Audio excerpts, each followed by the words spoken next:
सास की इजाजत नहीं लेनी पड़ती। और भगवान की पूजा के लिए ना भगवान की मूर्ति जरूरी नहीं है, भगवान की पूजा के लिए भगवान की ये माला जरूरी नहीं है। ना माला की जरूरत है, ना मूर्ति की जरूरत है, ना मंदिर की जरूरत है। तो बिना मूर्ति, बिना मंदिर, बिना माला के भगवान की पूजा भक्ति कैसे होगी? होगी कैसे होगी, उस पर मैं प्रकाश डाल रहा हूं, ध्यान दीजिए।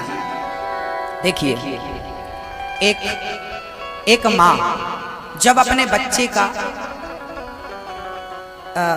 लालन पालन करती है और बच्चा बड़ा होकर किसी काम से अमेरिका चला गया, माँ मैं काम करने जा रहा हूँ, हाँ बेटा चला गया, माँ सेंधवा रहती है और बेटा अमेरिका में है, 2 साल के लिए गया है। अब बताइए उस माँ को बेटे की याद आ रही है कि नहीं आ रही है? तो जब माँ बेटे का चित्र देखती है तभी याद आती है क्या? ना देखे तो भी याद आती है, चित्र ना देखे बेटे का तो भी याद आता है बेटा। माँ को बेटे के नाम की माला नहीं जपनी पड़ती, बेटा बेटा तब बेटा याद आएगा।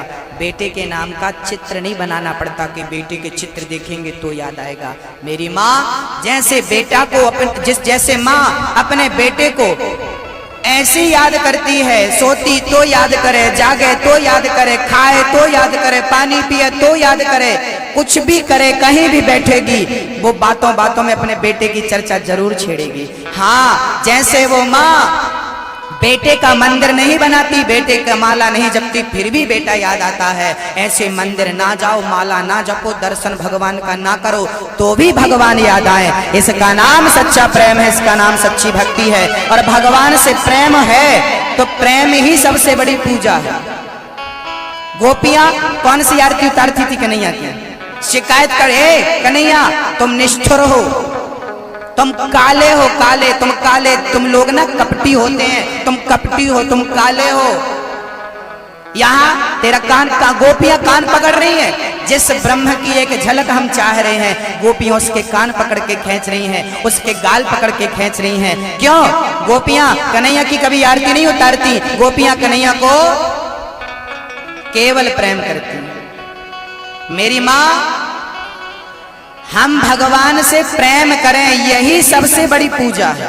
ना कि माला जपना पूजा है, ना कि जल चढ़ाना पूजा है, ना कि पुष्प चढ़ाना पूजा है। ठीक है, ये यदि है तो ठीक है, ये होना चाहिए, लेकिन ये नहीं है तो इसके बिना भी परमात्मा संभव है मिलना। भक्ति सफल है, केवल प्रेम हो। राम ही केवल प्रेम प्यारा, जान ले ये जो जान निहारा। भगवान की प्राप्ति केवल चिंतन करने मात्र से, केवल स्मरण करने मात्र से, केवल प्रेम करने मात्र से पूजा हो जा। हम प्रेम करें भगवान से। प्रेम कैसा हो? बोलिए, माँ अपने बेटे के बिना रह सकती है क्या? कहो मेरी माँ, आपका बेटा आपको देखने को ना मिले तो आपको उथल पुथल हो जाती है ना मन में, कहाँ मेरा बेटा, कहाँ बेटा, कहाँ फोन नहीं लग रहा, परेशान हो गई माँ, बेटा कहाँ, बेटा कहाँ, बेटा। जैसे माँ बेटे के बिना रह नहीं सकती, जैसे पत्नी पति के बिना रह नहीं सकती, जैसे पति पत्नी के बिना रह नहीं सकता। सेंधवा की एक स्त्री है, उसका पति फौज में है, मिलिट्री का जवान है, उसकी नौकरी, उसकी पोस्टिंग कहाँ है? कश्मीर में। भारत का अंतिम छोर, जहाँ से भारत की सरहद खत्म हो रही है, वहाँ बॉर्डर पर खड़ा है, राइफल लेकर के पाकिस्तान की तरफ मुंह करके। रहता यहाँ का है, उसकी पत्नी यहाँ है, बच्चे यहाँ हैं, और वो वहाँ कश्मीर में है। बताइए, शरीर बहुत दूर है लेकिन मन बहुत करीब है कि नहीं? वो यहाँ रहने वाली पत्नी अपने पति को याद कर रही है कि नहीं? और वो वहां भले बंदूक उस तरफ हिरण्यकश्यप को अपनी गोद में लिटा लिया और कस के पकड़ लिया। हिरण्यकश्यप बोला, मैं नहीं मर सकता, मैंने ब्रह्मा से वरदान मांगा है, ना दिन के मरूं ना रात को मरूं। भगवान बोले, ना दिन है ना रात है, संध्या का समय है। यही टाइम था, 6 बज रहे थे, यही टाइम था। अब तो मरेगा? बोले अभी भी नहीं मरूंगा, ना अस्त्र से मरूंगा ना शस्त्र से मरूंगा। भगवान बोले, ये नाखून मैंने फैशन में नहीं बढ़ाए, तुझे मारने के लिए बढ़ाया, अब तो मरेगा। बोले अभी भी नहीं मरूंगा। बोले मैं ना मनुष्य से मरूं, ना जानवर से मरूं, ना भगवान से मरूं। भगवान ने कहा, मुझे देख, ना मैं मनुष्य हूं ना जानवर हूं, मैं शेर की तरह मुंह है और शरीर मनुष्य की तरह मैं नरसिंह हूँ, ऐसा कभी दूसरा आदमी देखा तूने? अब तो मरेगा। बोले ब्रह्मा के बनाए किसी भी आदमी से नहीं मरूंगा। भगवान बोले ब्रह्मा मुझे नहीं बनाता, मैं ब्रह्मा को बनाता हूँ। अब तो मरेगा। बोले अभी भी नहीं मरूंगा, 12 महीने में किसी महीने में नहीं मरूंगा। भगवान बोले पंचांग देखता कि नहीं, 13वां महीना चल रहा, पुरुषोत्तम महीना। अब तो मरेगा। कितनी भी चतुराई कर लो, मौत से बच नहीं सकते। हिरण्यकश्यप ने पूरी चतुराई करी थी, अपनी तरफ से बच नहीं पाया। छाती पर वो प्रहार किया भगवान ने नख का, हाथ निकाल कर भगवान ने गले में माला बनाकर पहन ली, नीचे मारा गया। हिरण्यकश्यपु के प्राण निकल गए। भगवान को बड़ा क्रोध था, पृथ्वी थर थर कांप रही थी। देवता स्तुति करने आए, भाग गए। स्वरूप देखकर लक्ष्मी जी आई, भाग गई। तब प्रहलाद जी आकर गोद में बैठे और भगवान प्रहलाद जी को चाट रहे हैं, जैसे गाय माता बछड़े को चाटती है, ऐसे भगवान श्री नारायण प्रहलाद को चाट रहे हैं। प्रहलाद को चाट रहे। कहा बेटा वरदान मांगो। प्रहलाद जी ने कहा पिताजी, प्रभु जी मेरे पिता बड़े पापी थे, उनकी सदगति हो जाए, बस यही वरदान है। कहा कि बेटा तुझ जैसे पुत्र को जन्म देने वाला पिता अधोगति को कैसे, उसकी तो सदगति हो गई। मैंने तेरी 21 पीढ़ी तार दी, और कुछ और मांग। प्रहलाद जी ने कहा कभी कुछ मांगने की इच्छा ना हो, बस यही वरदान दो। प्रहलाद जी निष्काम भक्त थे। भगवान, अच्छा एक बात बताओ, भगवान आपके सामने आकर खड़े हो जाए माना कि, तो आप लोग क्या मांगोगे भगवान से? मैया जी, ओ मैया, ओ प्यारी पीछे वाली मैया, बताओ आपके सामने यदि भगवान आकर खड़े हो जाएं तो आप क्या मांगोगी? बोलो, मांगो, कुछ तो बताओ, क्या मांगोगी? हमारा घर बन जाए महाराज, किराए से रह रहे हैं 10 साल से। मैया आप क्या मांगोगी? बहू अच्छी हो जाए, हा? बहू के छोरा हो जाए। क्या मांगोगी मैया?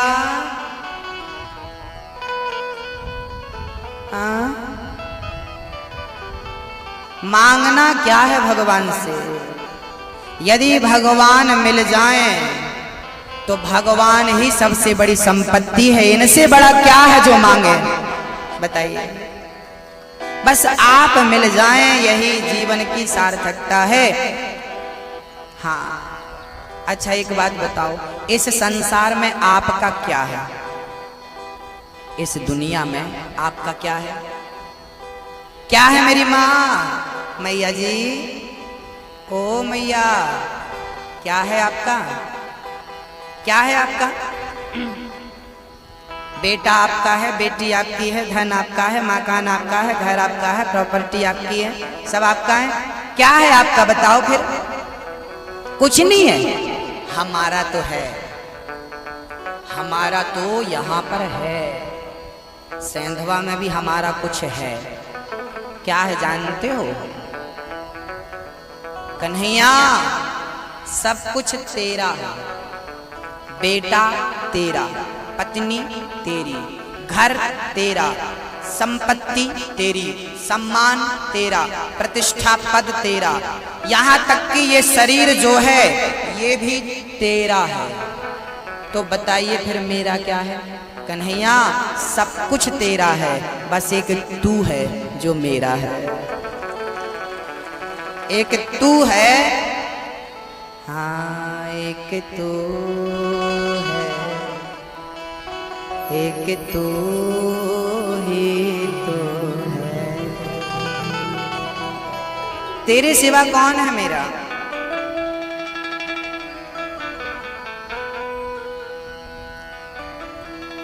कोई नहीं है एक कन्हैया के सिवा। इसलिए सब कुछ तेरा, लेकिन तू गोविंद मेरो है,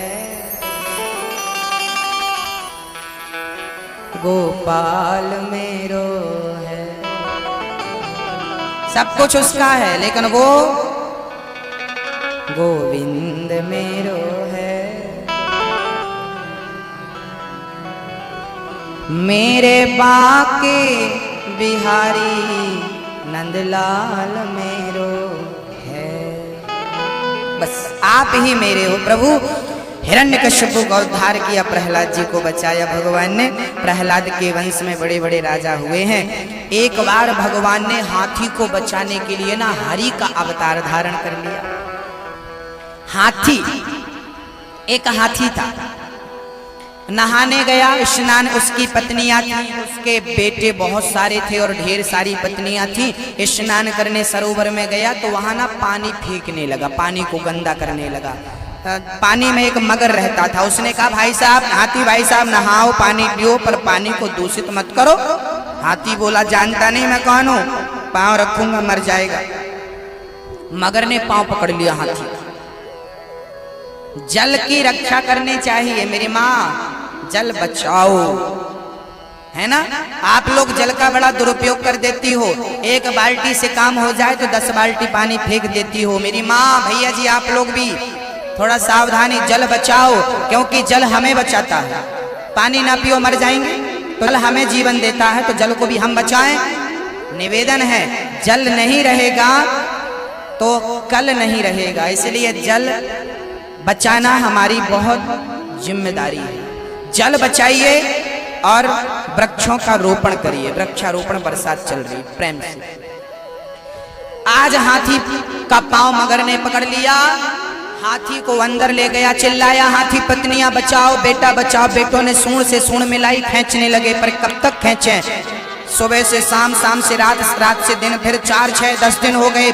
सतयुग की चर्चा है, कहते हैं 10,000 वर्षों तक हाथी और गजेंद्र का हाथी और उसका युद्ध चला, गज और ग्राह। पत्नी भाग गई, बेटा भाग गए, हाथी अकेला बचा। यही सच्चाई है। जब तक आपके पैसे, जब तक आपके जेब गर्म होंगे ना, पैसों से भरे होंगे, तब तक जमाना आपको राम राम करेगा। जेब खाली हो गई तो अपने भी बोलते नहीं है ना मैया जी। हाँ, पिता की नौकरी हो तो बेटा बहुत सेवा करता है, पेंशन मिलेगी। सुनो, अब पिताजी हमारे साथ रहेंगे। हाँ, क्यों रहेंगे? अंदर चल रहा, पेंशन मिल रही है। और पेंशन नहीं मिल रही है जिन माता पिता, तुम रख लो पिताजी को, मम्मी को तुम रख लो। आज का बेटा भी लोभी है, माँ बाप की सेवा भी तब तक करता है जब तक उनके पास। इसलिए बूढ़ों को भी ना पैसे वैसे बचा के रखना चाहिए और बोल देना चाहिए बैंक में हमारे नाम से जमा है 10 करोड़ रुपया। जो सेवा करेगा उसको मिलेगी, नहीं तो जाओ चूल्हे में। बोल दो हमारे पास खूब रुपया। आजकल के बच्चे अब ऐसे ही हैं, क्या करोगे? बचा के रखना मेरी माँ, भाव में बहू को सम्मत दे देना। हाँ, थोड़ा सोना चांदी थोड़ा अपने पास भी रखना, संभाल को दिखाते रहना बहू को। 3-5 मत करना, ये नहीं मिलेगी। आराम के साथी क्या क्या थे, जब वक्त पड़ा तब कोई नहीं। जमाना कैसा है? सेंधवा में एक सेठ जी रहते थे, सारे गांव वाले उनसे राम राम करते थे। सेठ जी राम राम, सेठ जी जय श्री कृष्णा, सेठ जी राधे राधे। सेठ जी धीरे से कह देते, मैं जाकर बोल दूंगा। एक दिन सेठ जी से किसी ने पूछा, एक बार क्या हुआ, सेठ जी ना अपनी तिजोरी खोले और तिजोरी खोलकर कह दिया, सुनो आज फलाने ने राम राम कहा है और फलाने ने जय श्री कृष्णा कहा है, फलाने ने राधे राधे कहा। फिर तिजोरी बंद कर देती। अरे सेठ जी तुम तिजोरी से राम राम कह रहे हो? किसी ने कहा, सेठ जी हमने आपसे राम राम कहा तो आपने तिजोरी से क्यों कह दिया? तब सेठ जी ने बहुत प्यारा जवाब दिया। सेठ जी ने कहा, भैया जब मैं गरीब था, 1-1 रुपए को मोहताज था, तब मुझसे कोई राम राम नहीं करता था। आज मैं करोड़पति हूं तो जमाना मुझसे राम राम करता है, तो ये राम राम मुझे नहीं मेरे पैसे को किया जा रहा है, इसलिए पैसे से कह देता हूं तुझे फलाने ने राम राम कहा। आपने हमसे थोड़ी राम राम कहा। अरे आज के जमाने में इंसान की कोई वैल्यू नहीं है, पैसे की वैल्यू है। आज के बच्चे यही समझते हैं। इंसान, एक जमाना वो था जहां पैसे को महत्व नहीं, व्यक्ति को महत्व दिया जाता था। हाँ, आज पैसे का ही महत्व है, व्यक्ति का कोई महत्व नहीं। याद रखना, यदि दुनिया आपसे राम राम करती है तो आपसे नहीं, आपकी संपत्ति से, आपके पद से, आपकी प्रतिष्ठा से राम राम करती है। खत्म हो जाएगी तो आपके अपने भी छोड़कर चले जाएंगे, कोई राम राम कहने वाला भी नहीं दिखेगा। चलो जाओ। हाँ, आराम के साथी क्या क्या थे, जब वक्त पड़ा तब कोई नहीं, सब दोस्त हैं अपने मतलब के, दुनिया में किसी का कोई नहीं। जब पैसे हमारे पास में थे तब दोस्त हमारे लाखों थे, अब वक्त पड़ा है मुश्किल का तब पूछने वाला कोई नहीं। आराम के साथी क्या क्या थे, जब वक्त पड़ा तब कोई नहीं, सब दोस्त हैं अपने मतलब के, दुनिया में किसी का कोई नहीं। हाथी का पांव मगर ने पकड़ा, जब कोई सहारा नहीं तो भगवान को बुलाया, भगवान ने आकर हाथी की रक्षा करी। और हाथी ने मरने के पहले ना एक पुष्प भगवान को दिया, वहां कमल का पुष्प लगा था, पुष्प सूंड से तोड़ा और तुदीयम वस्तु गोविंद तुभ्यमेव समर्पित चढ़ा दिया। भगवान उस पुष्प के भरोसे आए। पत्रम पुष्पम फलम तोयम, भगवान को प्रेम से दिया जाए कुछ भी स्वीकार है। भगवान ने हाथी को बचाया, मगर का सर काटा। अच्छा, भगवान को हाथी ने क्या दिया? पुष्प। इस पुष्प का एक नाम है सुमन। क्या नाम है इसका मेरी माँ? ओ मैया ध्यान दो मेरी माँ, इसको क्या बोलते हैं? इसको सुमन बोलते हैं। सुमन मतलब, सु मतलब सुंदर, मन मतलब मन, सुंदर मन। इस पुष्प का ना एक नाम और है, इसको ना पता है क्या बोलते हैं? मैं बचपन में एक गाना सुना था, तब मुझे पता चला कि इसका ये भी एक नाम है। क्या है वो नाम? सुनिएगा जरा। फूल तुम्हें भेजा है खत में, फूल नहीं मेरा दिल है। क्या है अब बताओ? इस पुष्प का एक नाम दिल भी है। तो हम कहते हैं कि हाथी ने भगवान को पुष्प नहीं दिया, अपना दिल दे दिया, अपना मन समर्पित कर दिया, इसलिए भगवान ने आकर उसकी रक्षा कर दी। तो भगवान को अपना मन चढ़ाने की जरूरत है। क्या चढ़ाइए भगवान को? पुष्प मत चढ़ाइए, ये पुष्प तो वही बनाता है। अच्छा, इस पुष्प को किसने बनाया? भगवान ने बनाया। इसमें रंग किसने किया? कितना बढ़िया रंग ईश्वर ने किया, सब उसी का। उसे क्या देना? अरे मन दो ना अपना बढ़िया सा साफ सुथरा करके। प्रभु आपके चरणों में मन है, लो निर्मल मन जन सो मोहि पावा, मोहि कपट छल क्षेत्र ना भावा। हाथी का उद्धार किया। समुद्र मंथन पर 3 अवतार भगवान ने धारण किए, चर्चा आपने कल सुनी है। वामन भगवान ने आकर बड़ा अद्भुत दर्शन कराया। भगवान श्री सत्यव्रत नाम के राजा के लिए भगवान ने मत्स्य अवतार धारण किया। परीक्षित ने कहा, प्रभु मुझे कृष्ण कथा सुनाइए। सुखदेव जी बोलते हैं, पहले राम कथा सुनाऊं, बाद में कृष्ण कथा सुनाऊं। भगवान नारायण के पुत्र ब्रह्मा हुए, ब्रह्मा के मरीचि, मरीचि के पुत्र कश्यप, इनकी पत्नी अदिति से हुए हैं विवस्वान, और इन्हीं के वंश में हुए हैं श्री राजा नभग, नभग के बेटा नाभाग, नाभाग के बेटा अम्बरीश। अम्बरीशो महाभागा सप्त द्वीपवती महिम। अम्बरीश के वंश में बड़े बड़े राजा हुए। राजा सगर, सगर के 60,000 बेटे हुए, मारे गए। सगर की दूसरी पत्नी केसनी के बेटे हुए असमंजस, असमंजस के अंशुमान, अंशुमान के दिलीप, दिलीप के भागीरथ, और भागीरथ ने तपस्या करी तो गंगा को प्रकट किया, और गंगा के जल से उनके पूर्वजों का उद्धार हुआ। बोलिए गंगा मैया की जय हो। गंगा मैया का दर्शन करने जाते हैं लोग, हम भी भाव से जब चलते हैं दर्शन करने के लिए। इन्हीं के वंश में राजा खटवांग हुए। खटवांग के पुत्र हुए हैं राजा रघु। दिलीप, दिलीप के बेटा रघु, रघु के बेटा अज, और अज के बेटा हुए हैं श्री दशरथ जी। दशरथ जी का बुढ़ापा आ गया, 3 रानियां थी। आज मैं राम कथा सूक्ष्म में कहता हूं, कल समय मिलेगा तो राम कथा का विस्तार कर देंगे। और आइए जन्मोत्सव की ओर हम आपको ले चलें। भगवान श्री राम का जन्म हुआ। दशरथ जी की 3 पत्नियां थी। कौन कौन सी पत्नियां थी, नाम बताइए जरा आप। कौशल्या, सुमित्रा मैया और कैकेयी मैया। इन तीनों रानियों के गर्भ से कितने बच्चे हुए? 4। कौन कौन? राम, लक्ष्मण, श्री भरत जी, श्री शत्रुघ्न जी। इन चारों में एक ही रानी से 2 बच्चे उत्पन्न हुए। उन दोनों का नाम बताओ।